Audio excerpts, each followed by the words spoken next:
Imagine standing in the middle of Kansas, but instead of endless farmland you are surrounded by water, dark, endless water.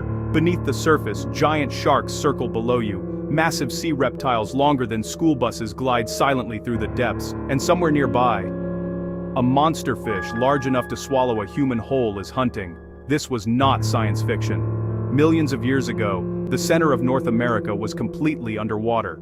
And what lived there was absolutely terrifying.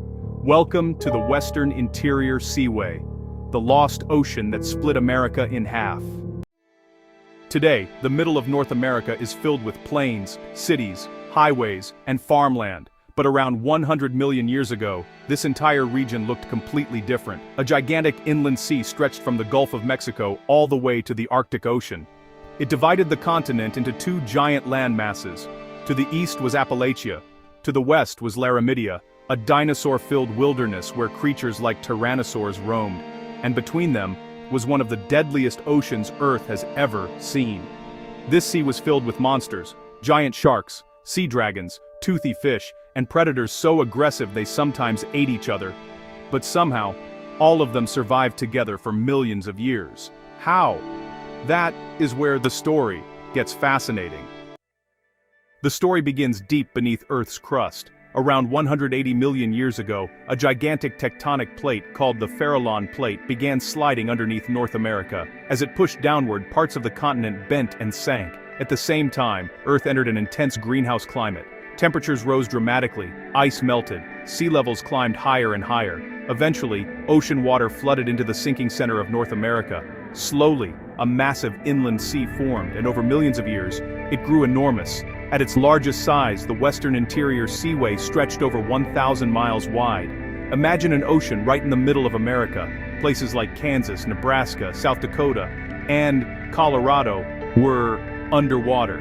If you traveled back in time, you would not see cornfields or highways. You would see waves, storms, and creatures unlike anything alive today. The Western Interior Seaway became one of the richest ecosystems in prehistoric history, and wherever life flourishes, predators follow. One of the most feared hunters was a shark called Squalicarax. Its teeth looked like jagged blades designed for ripping flesh. Scientists believe it hunted almost anything it could find. But even worse was Critoxorina. Nicknamed the Ginsu shark, its razor-sharp teeth could slice through bone and muscle with terrifying ease. This predator could grow over 20 feet long. But the sharks were not alone, because the true rulers of this sea were the mosasaurs. Imagine a giant Komodo dragon mixed with a crocodile, then make it 50 feet long. That was Tylosaurus, one of the largest predators in the ocean. Its jaws were filled with crushing teeth, and fossil evidence shows it ate almost everything: fish, birds, other marine reptiles, even smaller mosasaurs. Nothing was safe. And then there was Xiphictinus, a monstrous fish with giant fangs and an appetite so insane that one fossil was discovered with another giant fish still inside its stomach. It literally died trying to swallow prey too large to survive. This ocean was pure chaos. Every creature was either hunting or trying not to become food. But here is the strange part. Normally, ecosystems cannot support this many apex predators. Eventually, competition destroys balance. One species outcompetes another. Extinctions happen, but that did not happen here. For millions of years, these giant predators coexisted. Scientists believe the answer is something called niche partitioning.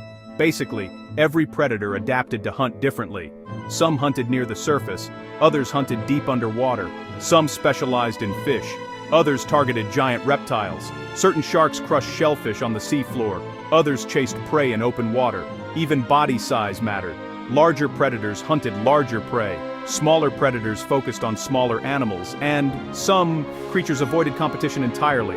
Long-necked plesiosaurs, for example, looked enormous, but their tiny heads meant they mostly hunted surprisingly small fish. Nature had created a terrifying balance, an underwater world where dozens of killers shared the same ocean, without destroying it, at least for a while. Because eventually, the hunters became the hunted. Scientists have found shark teeth embedded in mosasaur bones, mosasaurs with remains of other mosasaurs in their stomachs, evidence of giant predators attacking each other constantly. This was not just an ocean, it was a battlefield. One fossil tells an especially horrifying story.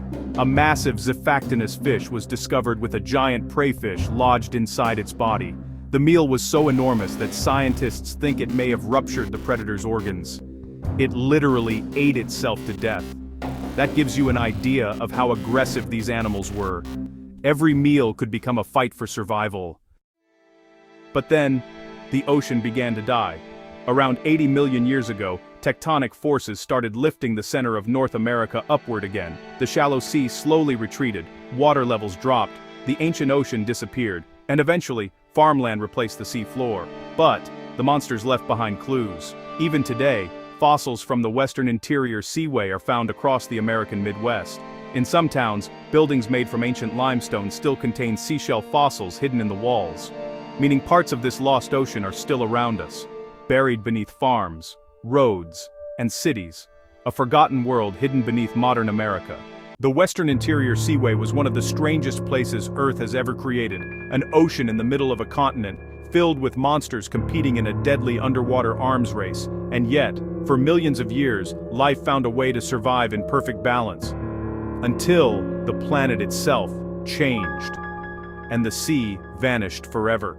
But maybe the strangest part is this: right now, you could be standing above the remains of ancient sea monsters, without ever realizing it. If you enjoyed this video, subscribe to Life and Nature Matters for more incredible stories about Earth's hidden past, mysterious creatures, and the unbelievable history of our planet. And let me know in the comments if you could visit one prehistoric ecosystem. Which one would you choose?